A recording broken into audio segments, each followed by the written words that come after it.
পরিণত হল বহুজাতিক মিলন মেলায়।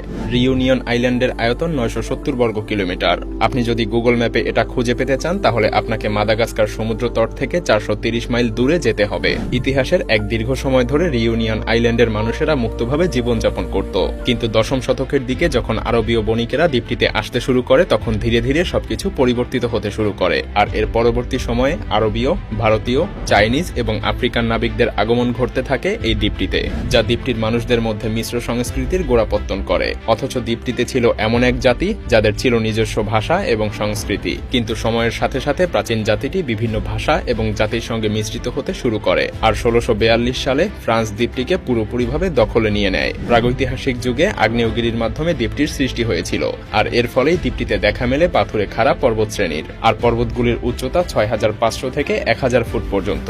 আর এখানে রয়েছে পৃথিবীর সবথেকে অ্যাক্টিভ আগ্নেয়গিরির মধ্যে অন্যতম একটা আগ্নেয়গিরি। প্রতি মাসে এখানে একবার অগ্ন্যুৎপাত ঘটে।